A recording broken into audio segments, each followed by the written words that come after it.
What's up, guys? I'm Josh Elliott, and 2018 was not the strongest year for movies, but that's mostly just because so many movies that came out last year were pretty mediocre, standard, weak, but amongst that, there was still quite a bit of crap. And today we are talking about that crap, because this is my list for the top 10 worst movies of 2018. Yay! So, first off, if you haven't checked out my top 10 best movies of 2018 list, you should totally check that out. Also, if you have watched that video, this video is going to be a different format than that one, but don't worry, those of you who liked the video essay, I will continue to do that. I think we should start this list. Get ready for some crap. Number 10. A Wrinkle in Time.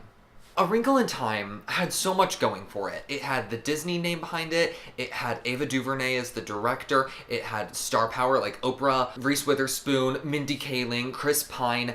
So what happened? Pretty much the only redeemable factors about this movie are its visuals. It has nice costumes, production design, cinematography, it looks very pretty, but the movie is filmed entirely in close-ups. It's not only so hard to tell where the characters are standing and what the blocking is and who they're looking at, but also it makes the overwhelming visuals so much more overwhelming and dizzying, which sucks because the visuals are the best part about the movie. Also, the child actors aren't that good. The star power of all the actors that I said is pretty much wasted. And also, this story, while it is a kid's story, it's not adding anything new to the kids' fantasy genre, which is weird because it's based on such great source material, but this story just feels so generic and the message feels so typical. I can maybe understand really young kids being able to like it, but most kids will probably forget about it within a year, and most adults that see it will probably forget about it within a couple of days.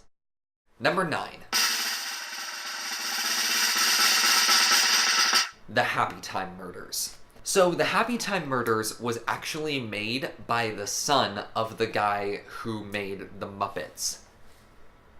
Yeah. Understandably, he wanted to make just this raunchy puppet movie to be funny, and I'm a huge fan of Avenue Q. I understand that puppet raunchiness can be really funny, but this movie just isn't good. It does not work. All it has to offer is raunchiness, and it really has nothing to say behind that. I mean, it tries to have something to say, but similar to A Wrinkle in Time, the message is so generic and you can see where it's going from a mile away, and the raunchy jokes aren't even that funny. Most of the characters are unlikable, the story is sloppily thrown together, the world that the story takes place in feels so underdeveloped, and the story is supposed to be a mystery, but I never felt any sense of suspense. I never really cared who the murderer was. The story issues I'd be able to forgive if the movie was just funny, but it really isn't.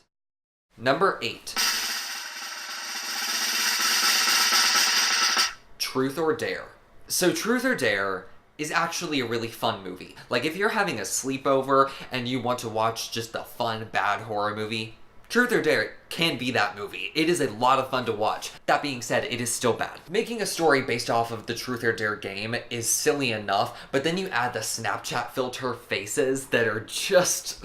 What? Who thought that that was an actual scary idea? This movie is not scary. It has maybe 1 or 2 scenes of suspense. The character subplots are so juvenile and overdramatic that they feel like they were ripped straight out of a Disney Channel original movie. The death scenes are uninteresting because the movie's PG-13 and so they don't even get any cool gore in there. Also, the ending of this movie is just one of the biggest bullshit endings I've seen in such a long time. Truth or Dare is a fun movie, but it's not a good movie, and if you're gonna watch it with friends, you should know that. Number 7. Robin Hood.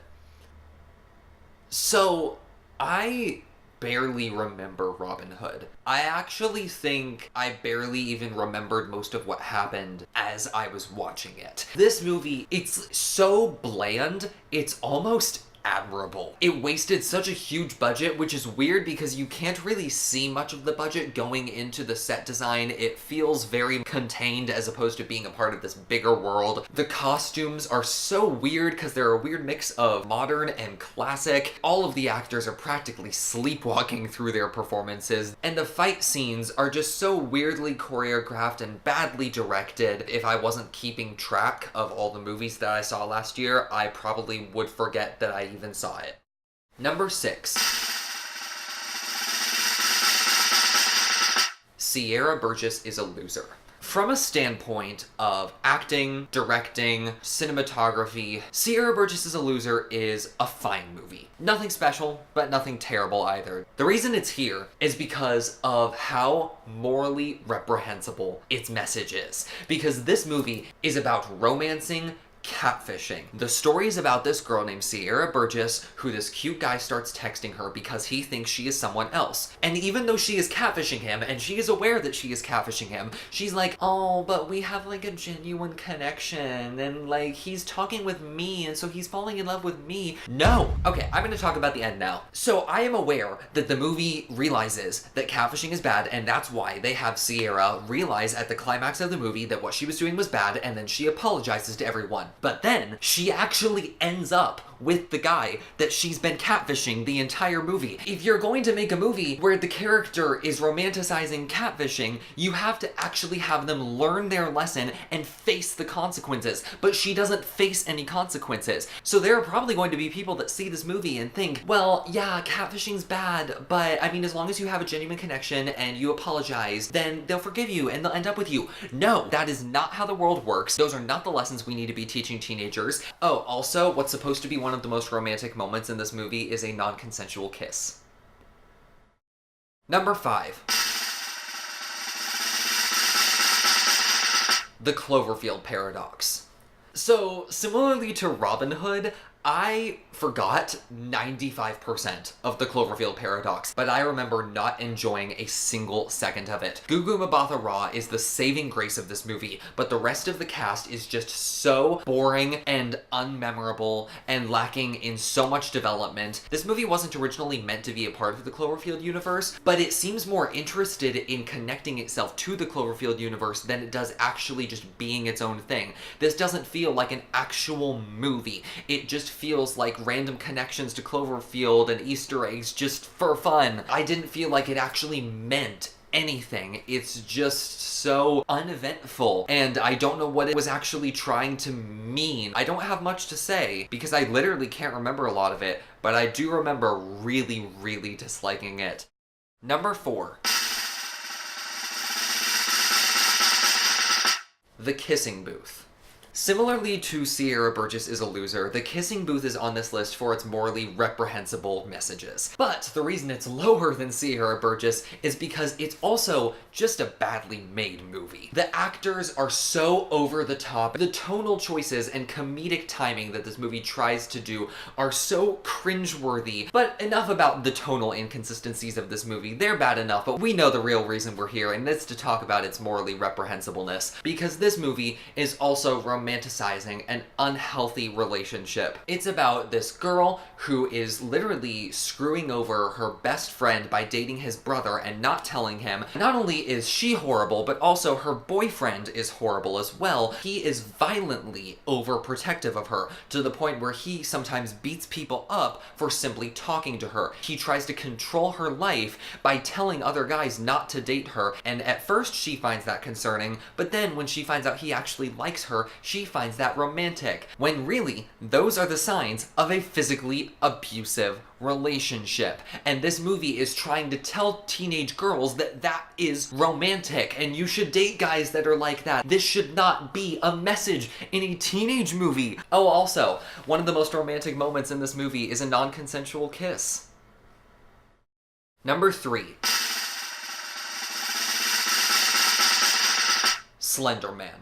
So, we all knew Slenderman was going to be bad long before anyone saw the movie, because it's just so dated. I don't know why they chose to make this movie now, because Slenderman has not been popular for years, and so this movie was already destined to be a disaster. But oh boy, it could have at least been a little better. This movie feels so carelessly thrown together. It's hardly scary at all, and when it actually does try to be scary, it's mostly just jump scares. The actors are either completely deadpan throughout the entire movie, like the lead, or they're completely overacting like Joey King, and those two extremes do not mix well together. The worst part about this movie is probably the editing, because this movie has so many plot holes and loose threads that it doesn't even care to answer, but they're actually resolved in the trailer. There are plot holes in the movie that were clearly meant to have scenes that resolved them and answered those questions that were removed from the movie for reasons that I don't even understand.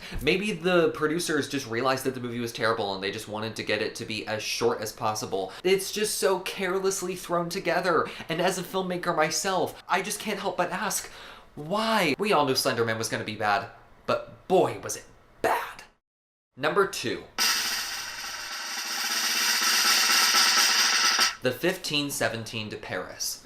So Clint Eastwood hasn't been doing that great recently. I didn't see The Mule, but the 1517 to Paris is just about as low as it can get, right? Please tell me it can't get any worse than this. This movie tells the story of the 3 American men that helped stop a terrorist attack on a train in France a couple years ago, but they decided to cast the actual guys as themselves. I can see where the good intentions were, but they are not actors, and so their performances are just so boring and bland, which is weird because they're literally playing themselves, and the writing is just so pointless. The structure of this story is also so off. I think it would have been so much better if they structured it the way they structured Sully, Clint Eastwood's other movie. They had the beginning of the story be them stopping the hijack on the train, and then the rest of the story is about these completely normal guys being thrust into the limelight for doing something that they just thought was their normal duty. That's an interesting story. But no, the story is literally just about their lives, and then it ends with the train attack. And so literally there's a 30-minute section of this movie where they are just on vacation. There's a minute-long scene where the characters order gelato.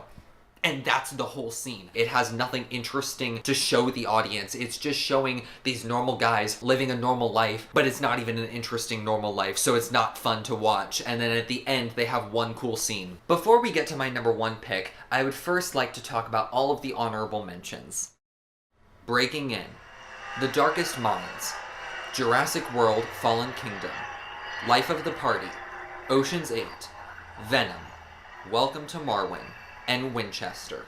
So yeah, those were my honorable mentions, and for the longest time I thought The 1517 to Paris was going to be my worst movie of last year. But then, I saw one movie that was worse. Number 1. Holmes and Watson.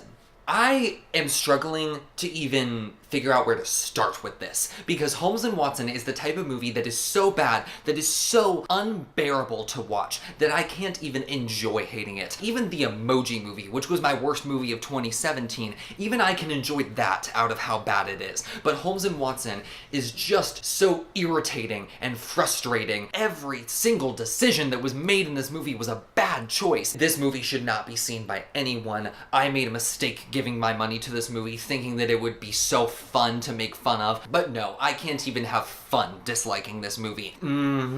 I cannot express how much you should not give this movie any money. Do not give it any of your time. Do not give it any of your money, because people should not be supporting movies that just give no shits like Holmes and Watson. Nobody blinks an eye or says, hey, maybe we should actually try and make this good or fix this. No, let's just try and do a cash grab dumb comedy movie. I am exhausted with all my rage. Those were my worst movies of 2018. Hopefully 2019 will be better. I mean, with some of the movies I've seen this year so far, there has been some shit, but hopefully it will get better. Hopefully this year we'll have some low lows, but also some high highs, and that's what last year was missing. Let me know what you guys thought of 2018 and what your worst movies are. Be sure to let me know in the comments below. Like this video, subscribe to The Film Nerds, hit that bell to get post notifications, follow us on Instagram, follow me on Letterboxd. Thank you guys so much for watching. Peace out.